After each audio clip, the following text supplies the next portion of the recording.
the one question that you did ask about how does the boys feel, Joshua's not here yet. But with Jeffrey, because he's 17 years old, he's in his awkward stage, pimples, he likes girls, just got a girlfriend. He said to me, because he had done something in Starbucks, and I looked at him and I said, ooh, this is going to be a good story on the talk show about Jeffrey. Everybody loves hearing about Jeffrey. And we got in the car, the Uber, and he turned to me and he said, Mom, I'm not a story.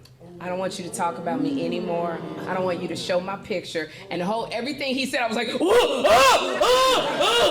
and I said, Jeffrey, like, my life has been built on talking about you for 17 years. When I post stuff, he said, don't post anything more about me.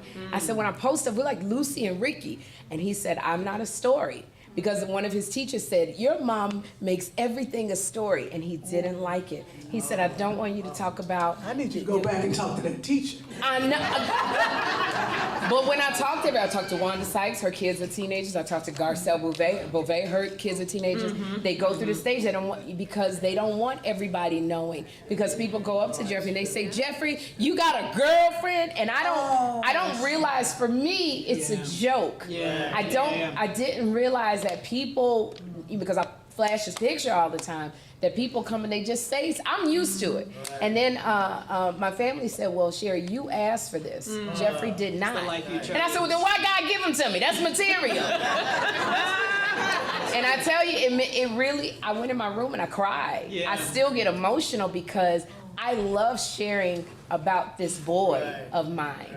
But I have to respect his decision on not, please don't clap, because I'm so upset. No, you can clap. I have to now respect. But I will say that's a teachable moment, right? I'm still trying to go to therapy. I'm still doing what I'm gonna do, but you said no. I respect you. Yeah, but see, what you don't understand is I don't have a life. Like I don't talk. Like, No, this is what I think God did, and this is the truth.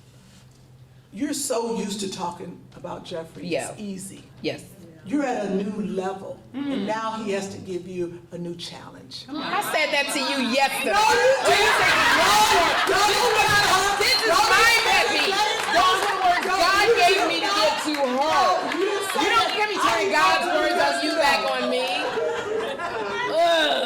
Ask another question. Before I turn it over to the audience, my final question is...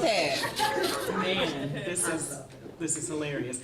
What advice do you give aspiring creatives that may be in the audience tonight, or we may take messages back to them, but especially as the Regional Arts Commission, as the chair, I must ask that you leave us with a little bit of inspiration, if you will. What advice do you have to give? My number one mantra is run towards the thing you fear. I just said that to you. Didn't I just say that?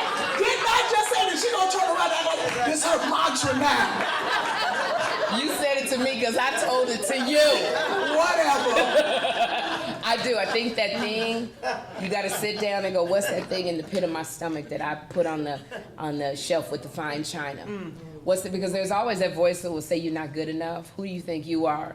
You're boring. Nobody wants to hear you. It's always that voice. But once you start running towards it, because on the other side of fear are all of the blessings. But you just got to get through that. There's that scripture that says, yea, though I walk through the valley of the shadow of death. The valley of the shadow of death. I shall fear no evil, because it's the shadow.